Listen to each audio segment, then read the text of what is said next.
Hey guys, welcome back to Wentworth Life and welcome to the start of a new fanfiction video series. So I have put together a fanfiction series of our favourite show Wentworth, which I have been working on for a couple of months. Now, I just have to keep emphasising that this is a fan fiction, only because I don't want people to get the wrong idea that Wentworth is coming back. Sadly, the show has ended, and this fan fiction series is going to pick up 3 months after the explosion, where we find out what our favourite characters have been up to and what happens next. As we all know, the final season of Wentworth ended with multiple storylines being left open, which I am not really a fan of. In my opinion, if you are going to end a show, then you should really conclude most of the storylines. This is why I have always felt that maybe one day Wentworth will return. But until then, I have put together this story for you guys to enjoy, and I really hope you do enjoy it. Now, I have called this Season 10, only because when Season 8 Part 1 and Season 8 Part 2 came out, a lot of people referred to Season 8 Part 2 as Season 9, which is totally understandable because I also think the same.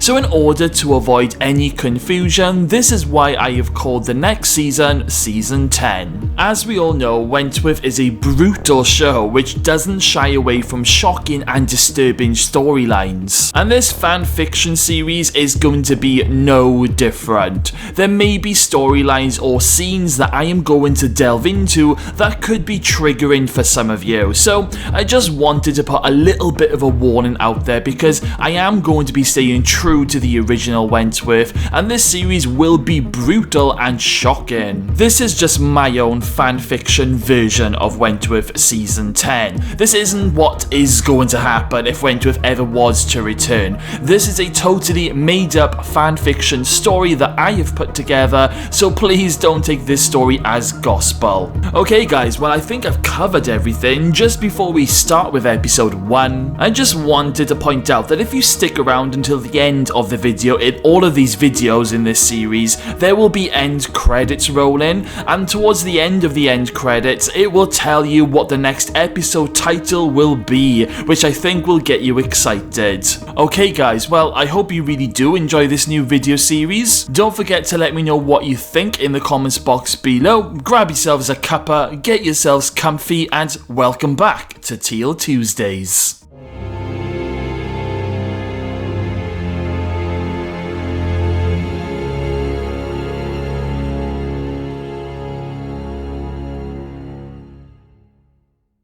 It's been 3 months since the awful explosion at Wentworth. Half of the prison was destroyed, including all of H Block. So half of the prison, including all of the H Block girls, were transferred to Barnhurst soon after that fateful night. 3 months later, and most of the prison has been rebuilt, and the women from Barnhurst are on their way back to Wentworth. A load of prison minibuses are en route, and the H1 girls are all together. During the 3-month break, Rita has been voted as the new top dog while they were all in Barnhurst. But Rita knows that the biggest challenge is yet to come. She needs to convince everyone who stayed in Wentworth that she is the right person for the job, because before the explosion, a lot of the women were a bit frosty on her for being an undercover cop.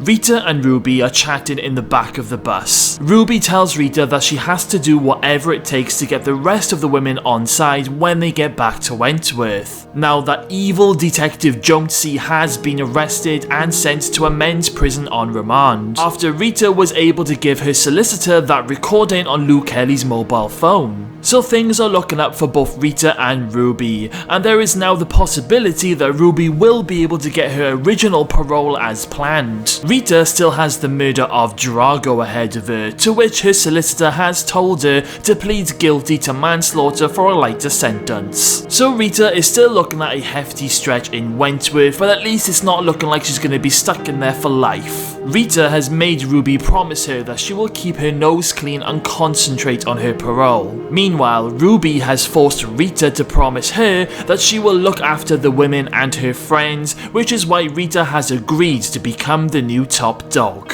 Boomer is sitting on the bus and rubbing her belly. She is so excited because she was told by Miss Bennet that as soon as they get back to Wentworth, she will be able to have a 3-month scan. Ali is sitting next to Boomer and she asks Boomer if she's excited, and Boomer replies saying, "Hell yeah, I just hope that there's nothing wrong with it." Ali then asks Boomer if Gavin will be there, to which Boomer replies, "Yes, Gavin is coming, he wouldn't miss it for the world." Ali then leans in and gives Boomer a hug, telling her that she's so proud of her. Zaina turns around to the girls and says, "What's going to happen if Lou comes back?" And Rita looks at Zaina and says, "Don't you worry, you leave Lou to me."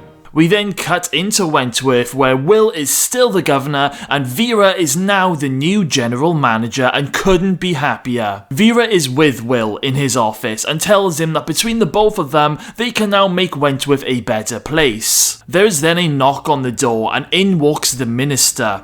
He tells Vera and Will that they have 3 months to turn Wentworth into a model prison. He then asks Vera what's happening with Lou Kelly. Vera tells him that Lou will be coming back to Wentworth today after she's been totally isolated from the women for the past 3 months. The minister says that he wants a full psychiatric diagnosis on Lou, and if he isn't satisfied with her report, then he is going to have it transferred to Sinclair for the criminally insane. He goes on to say that any troublemakers in Wentworth from now on will be immediately transferred to the highest security prison, Blackmore. He says that he will leave it in their capable hands, but he does want improvements. The minister then leaves and Vera and Will look at each other and they both let out a deep breath. Will asks Vera, who are we gonna get in for Kelly's psychiatric analysis since we haven't had a replacement for Dr. Miller yet, and Vera says that she will call in a favour. Vera leaves Will's office and walks down the corridor where she bumps into Jake. Jake asks Vera how did it go with the minister, and Vera tells him that the minister is really clamping down on troublemakers. Jake turns around and says, "That's great, is there any news on Ferguson?" Vera then stops walking and looks at Jake and tells him, "How many times do I have to tell you, Jake? Ferguson is dead. She was blown to bits in the explosion." But then Jake is like, "Why didn't the police find a dead body?" And Vera turns around and says, "The same reason why the police didn't find the bodies of a few of the women, because they were blown to bits." Vera then walks off. The buses then arrive outside Wentworth and all the women are back. Will and a few officers are there to greet them as they re-enter Wentworth. Linda takes the H1 girls back to their new home, which doesn't look too much different as before. However, they are missing a few luxuries. There's no kettle and there's no TV. Boomer is like, "Where's the TV, Miss Miles?" And Linda replies saying, "I don't know, Jenkins, you will have to take it up with the governor." As the girls settle in, Vera arrives to chat with them. She welcomes them back to Wentworth and Boomer speaks up, asking where is their TV, kettle and toaster. Vera replies, saying that unfortunately the minister is cracking down on this particular prison due to recent events. And unfortunately he doesn't want inmates to have any electricals in their units. Rita then speaks up and says, "That's not fair, Miss Bennet, we had nothing to do with the explosion. In fact, I even tried to warn Miss Miles over there." Boomer shouts out, "That's right, Rita, you tell her." Vera then says, "Look, I know this isn't what you were expecting, but just sit tight for a few weeks and let's just see how things go." Vera then calls Rita over and says that she wants to have a word with her. Vera takes Rita to Will's office so the three of them can have a chat. Will welcomes Rita back and tells her that he is happy that she's decided to become the new top dog. Rita stops Mr. Jackson in his tracks and says, "Look, Mr. Jackson, I'm doing this for Ruby. She's hopefully looking at parole soon and she has made me promise her that I will help look after the women when she's gone, which I'm happy to do. However, there has to be some changes. For a start, you can't keep calling me to your office, and I can no longer lag on things that are happening within this prison. From now on, it has to be a strict prisoner and officer relationship with all the staff. Otherwise, I will never be able to gain the women's trust." Will then says that he agrees and says that if there's anything that he can help with in order for Rita to gain the trust of the women, just to let him know. Rita then looks at him and asks, "Where is Lou Kelly?" Will looks at Vera and then looks back at Rita and says, "Lou is on her way back. She's got herself a top-notch lawyer to help her fight the terrorism charges and that she's putting all the blame onto Judy Bryant. Rita then asks, what are you gonna do with her when she gets back? And Mr. Jackson says, well, I have to have a think about it, but it's highly likely she will have to go into protection, just until she's had her first session with a psychiatrist. Rita then says that the women have made no secret that they want me to sort out Lou after everything that's happened. Will then says, what did you have in mind? To which Rita replies, it's not going to be pretty, but when the time comes, I'm gonna need you to pull back the officers and make them look the other way. It's the only way I will be able to gain the trust of the women. Will then asks Rita, how are you going to do this? To which Rita replies, the less you know, the better, but I can promise you, she won't end up dead, but she needs to pay for what she's done, and so she can be a reminder to anyone else that tries to cause trouble. Will then says to leave it with him. Rita then walks back to a unit and she walks past a few of the women who are demanding to know what she's going to do with Lou Kelly. Rita ignores them and carries on walking. She then bumps into Zaina and a few of the girls who also ask Rita what's the plan. Rita then turns around to see another group of women behind her, and Rita tells them all she is now top dog. And for those of you who don't trust me yet, well, stick around, you're in for a treat. Back in Will's office, Vera asks him if he knows what he's doing, and Will says, yes, Vera. I think Rita's plan will work. Face it, we haven't had an orderly prison since we lost poor Kaz and B. I think Rita is perfect for the job. For the first time in years, we might be able to have a brilliant top dog that can help us to control this prison and to help us hold on to our jobs. Someone then knocks on the door and comes in. It's new prison officer Janet Latham, a fiery personality with fiery long red hair who's been transferred to Wentworth from Blackmore. Janet goes up to Will and Vera and shakes both of their hands where they both welcome her to Wentworth. Janet tells Will that she is raring to go and asks what's on the agenda. Will replies saying, well, we have the return of Lou Kelly, which will keep you on your toes, to which Janet replies saying, great. We then cut to a van arriving outside the prison. The doors open and it's Lou Kelly, in handcuffs and looking menacing. She steps out of the van where Linda and Jake are waiting for her. Lou says, hey there Smiles, how's it hanging? Linda then grabs Lou's arm with Jake and says, shut up Kelly. Lou replies saying, oh, are you no longer smiling, Miss Smiles? To which Linda says, oh, I'm still smiling Kelly, but you won't be as soon as the women get their hands on you. Now move. We then cut to the strip search room where Lou is being searched by Linda. Lou says, so what's news, Smiles? I heard Bitchface and Reynolds met her maker. Linda replies saying, yes, Kelly, and you might be meeting her very soon. Lou then just bursts out laughing, saying, in your dreams, Smiles. I had nothing to do with that explosion, it was all Bryant. I just wanted to escape and live off happily into the sunset. Linda then says, you keep telling yourself that, Kelly. I don't think that's gonna work with the women, to which Lou replies, we'll see. Lou is then taken to Mr. Jackson's office where Vera and Will are waiting for her. Lou goes to sit down, but Will tells her, don't even think about it, Kelly. You stand when you're in this office. Lou replies saying, ooh, tough guy. Vera then tells Kelly to shut it. Will then says, do you know what, Kelly? You are the most despicable prisoner we've ever had in this prison. To which Lou replies, I'll take that as a compliment. And Vera then shouts out once again, shut up, Kelly. Will then goes on to say, if the minister has his way, you'll be going straight off to Sinclair after your psych sessions. And at this point, Lou's face drops and she says, what do you mean? Will replies saying that the minister thinks you're barking mad, and if it wasn't for your already top-notch lawyer that your brother has hired for you, then you would already be there. But as it stands, we are going to have to get a psychiatrist in to analyse you, and if it goes the way that I think it will, you will be waving bye-bye to prison and hello to soft padded walls for the rest of your life. Lou's face then turns to anger and says to Will, you can't do that, to which Will replies, it's not so funny now, is it, Kelly? He then orders Linda and Jake to take her to the protection unit until the psychiatrist arrives, and Lou starts to scream at Will, you can't do this, it was all Bryant, you bastards. Lou is dragged down the corridor and put into protection. We then cut to the women in the yard for the first time, and Boomer is sitting down with Ruby, Zaina, Rita and Ali.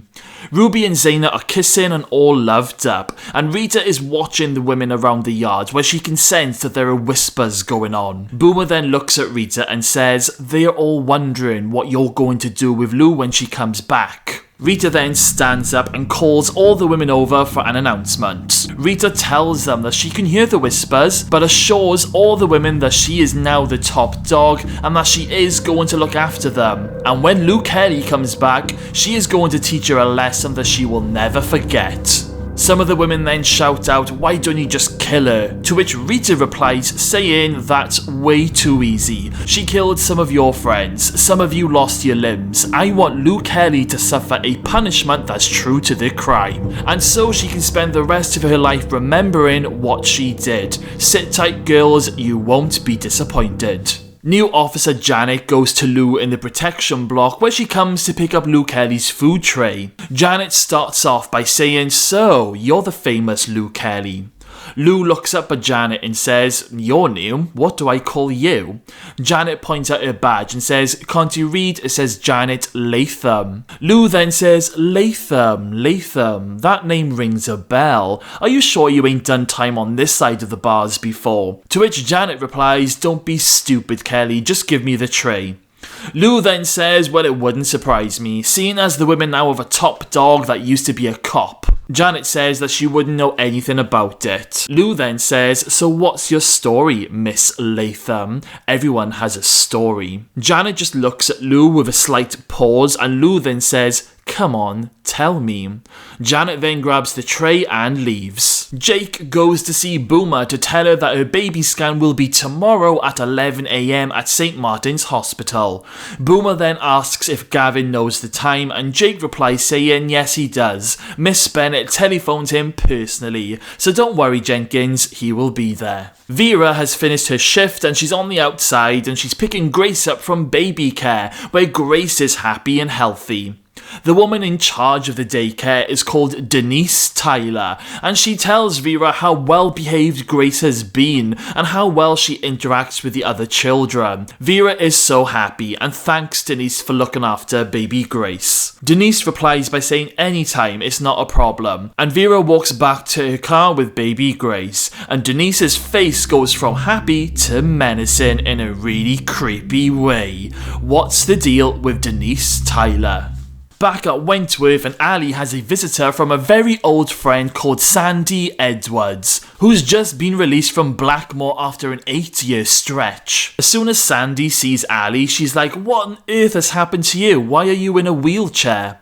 Ali replies saying that this silly bitch called Judy Bryant stabbed me in the back, literally. And Sandy's like, "Oh shit, Ali." To which Ali replies saying, "Don't worry, the bitch is dead now, so how are you?" Sandy tells Ali that she's good and that she's staying with some of her protester friends until she gets a place of her own.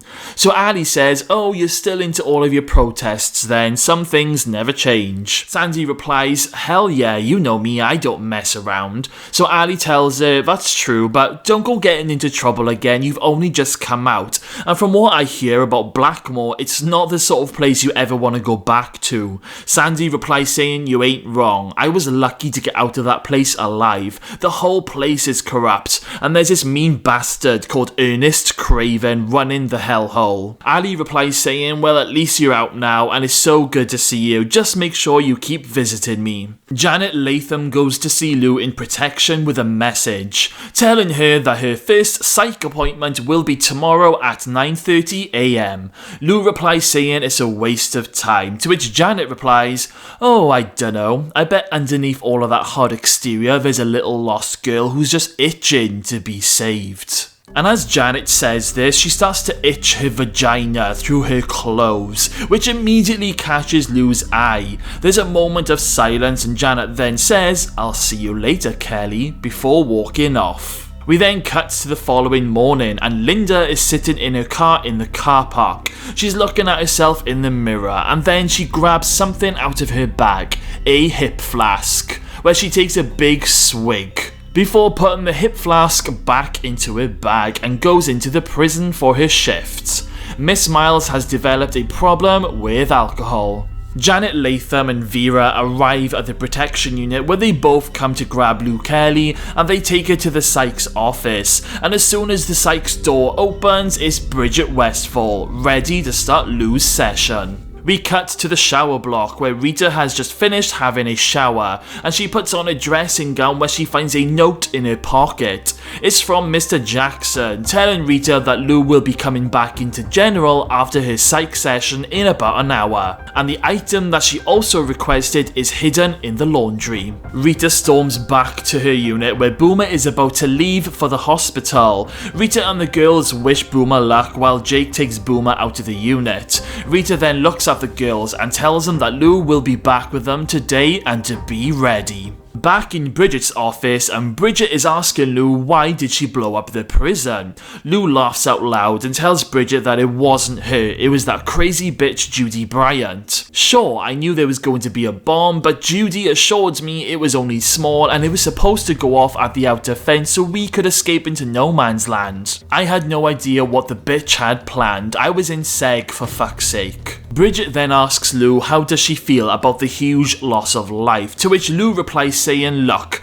this is a total waste of time. Do you think I don't know who you are? You're Frankie Doyle's cum bucket, aren't ya? Bridget then replies by saying to Lou, do you know what's gonna happen if I don't give a good report to the minister? You're gonna end up in Sinclair for the criminally insane for the rest of your life. Lou's smile turns into a worried face, which Bridget clocks straight away. Bridget then says, does that worry you? Lou just sits there in silence, continued with a worried look on her face. Bridget then says, I can't help you, Lou, if you don't speak to me. Lou then has a little bit of tears in her eyes, and she tells Bridget that she can't go to Sinclair because she's already been in a similar place which fucked her totally up. Bridget replies by saying, well, if you want to work with me, Lou, then maybe, just maybe, we could convince the minister not to send you there, but you're gonna have to work with me, okay? Lou then does a nervous nod, and Bridget then tells Lou, yes, Frankie is my partner, and yes, we fell in love in one of these very sessions, and if I could help Frankie with her problems, then I'm pretty sure I could help anyone. We then cut to the hospital and Boomer and Jake arrive and Gavin is there waiting for her. It's a really nice scene and they go to the waiting area along with Jake, who takes off Boomer's handcuffs. The nurse then calls them into the room and Boomer lays down with Gavin at his side and Jake is waiting just outside the door, and Boomer and Gavin, they're all giggly and they're all really nervous. The nurse begins the scan while Boomer and Gavin hold hands while they look at the monitor and wait to see their baby on the screen. The nurse keeps rubbing and pressing Boomer's belly and she's looking a little bit confused by what she's just seen. She tells Boomer and Gavin that she's gonna have to get a doctor in here, but please don't be worried. But of course, Boomer and Gavin start to panic. Back in Bridget's office, and Lou is telling Bridget about Reb, about how he saved her when they met in the True Paths retreat. Lou tells Bridget that she never loved anyone the same way she loved Reb, and Lou starts to sob. Bridget tells Lou that she completely understands, but says, why do you blame the prison for Reb's death? From what I read in the report, it was a prisoner called Sheila that murdered him. And Lou replies saying, yeah, it was, but Dr. Miller, Reynolds and the rest of them, they wouldn't give Reb the chance that he wanted to fully transition into a man, and Sheila should have been sent into protection the minute she arrived. It may have been Judy who was responsible for that bomb, but I am glad that Reynolds is dead. There's a little bit of a pause and Bridget tells Lou that's all the time they have today, but they will pick up right where they left off next week, and Bridget calls in Janet Latham to get Lou. Janet then takes Lou back to protection and Janet tells her to pack her stuff up and to come with her, she's going back into general. Janet then takes Lou back to H6 where there is nobody around. Janet then tells Lou don't bother unpacking for the moment, just come with me. Lou is like, where the fuck are we going? And Janet replies saying that she has been ordered to take her straight to the laundry. We cut back to the hospital where the doctor comes in to take a look at the scan, and he confirms what the nurse first thought. The doctor looks over at Boomer and Gavin and tells them, They are expecting twins. Boomer and Gavin's faces drop. They can't believe it. Boomer says, "Are you sure?" And the doctor says, "Yes, you are 100% having twins and they are both very healthy by the looks of it." Boomer screams out in happiness and gives Gavin a huge hug. Gavin then sits back down into his chair in disbelief, but then, all of a sudden, Gavin clutches at his chest while Boomer is still cheering. The doctor sees that Gavin is in pain, and then all of a sudden, Gavin collapses onto the floor in front of Boomer. Boomer screams out, "What's happening?" The nurse ushers Boomer outside to Jake, and the doctor thinks Gavin is having a heart attack. All of a sudden, Gavin stops breathing, and the doctor starts resuscitating. Back to the prison, and in the laundry, Rita is on the steam press with all the girls with her. Janet walks in with Lou Kelly, and then everyone just stops. Rita looks over at Lou, and Lou looks over at Rita.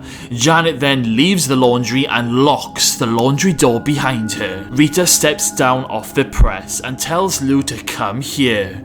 Lou just stares at Rita for a little bit longer, and Rita then shouts out, "Come here." Lou then casually walks up to Rita where they continue to stare. Rita then speaks out. "So girls, the traitor is back. The traitor who tried to kill you. The traitor who killed some of your friends. What shall we do with her, girls?" Everyone starts to shout out, "Kill the bitch," and they all start cheering. Lou then shouts out, "How dumb are you all? Letting a copper run this prison? Just how weak are you all?" Rita then whispers to Lou, "I'm glad you brought that up, Lou," and goes on to make a big announcement to the girls, saying, "If you want me to sort out this traitor for you, that's completely fine, but I will only do it if you all agree that I am the new top dog. I'm not a copper anymore, and even when I was, I came in here to do one job and one job only, to sort out Mari Winter. Now Mari is no longer with us, the game is over, and I am now the bitch in charge of this prison, but I will only do this if you all agree that I am the new top dog." The women then all agree with Rita and assure her that they will all vote her in.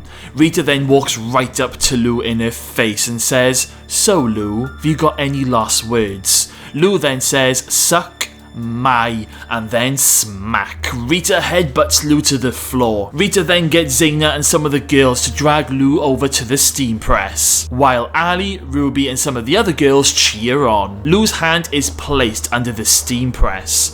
Rita then steps up onto the press and says, "It's been a while since someone has had their hands pressed in this machine. I think the last person who got their hands burnt was Joan Ferguson, wasn't it, Kelly? And if my memory serves me right, I don't know, it's a little bit hazy, but I'm sure that the person before that was poor Ali over there, who was set up by that cunt-faced Sonia Stevens." Rita then goes very close into Lou's face and says, "I am sick of innocent people getting punished for traitors like you and Stevens." Lou then lets out a roar and slams down the press onto Lou's hands while the women cheer and Lou screams. Just outside the laundry doors is Janet, watching in and enjoying by what she is seeing. Rita then lifts up the press and Lou falls to the floor. Rita then looks down at Lou as Lou looks up at Rita, and Rita says, "It's not over yet." Zaina and the girls then pick up Lou and bring her over to a bench, where Rita brings out a very hot soldering iron that has been plugged in. It's so hot you can see the steam coming off the soldering iron. Lou tries to struggle, but the women have her pinned. Rita then waves the soldering iron around Lou's face. She then turns to the women and says, "This is what happens to traitors." And Rita then turns around and puts the soldering iron right into the middle of Lou's forehead, where Lou screams out in unbearable pain while Rita presses down harder and harder with the women cheering. We then cut back to the hospital where the doctors are trying to save Gavin. Boomer is outside the door crying into Mr. Stewart's shoulder. The doctor then comes out with the news they couldn't save Gavin. Boomer then breaks down in tears and runs into the room. She gets down and hugs Gavin and begs him not to leave her. She can't do this without him. Back to the laundry, and Lou is still screaming out in pain as Rita finally lifts the soldering iron off her head. The women then let Lou go, and Lou falls onto the floor, where she is literally a ball of sweat and she is shaking with the pain that has just been inflicted on her. Rita has burnt the letter T right in the middle of Lou's forehead, which stands for traitor. Rita then turns off the soldering iron and she tells the women that this is what happens to traitors, and the women then start chanting top dog at Rita. Lou is on the floor wriggling around in pain, and Rita then says, let's leave the bitch to cry. Rita knocks on the door and Janet unlocks it and lets the women out. Janet then goes in and sees Lou wriggling around on the floor. Lou spots Janet looking at her and says, what are you looking at, bitch? And Janet just smirks and walks off to leave Lou on the floor. As Rita and the girls walk down the corridor, Ruby asks Rita, do you think Lou will toe the line now? And Rita replies saying, I'd like to think so, but we have to be prepared for what revenge that might come back. Put it this way, it may not stop until one of us is dead. Back in the laundry with Lou on the floor, she wriggles over to the laundry press in absolute agony. She will not let Rita win. Lou pulls down the steam press and she then presses her forehead into the hot metal to burn her head even more to get rid of the letter T, and Lou screams out in pain like you've never heard before.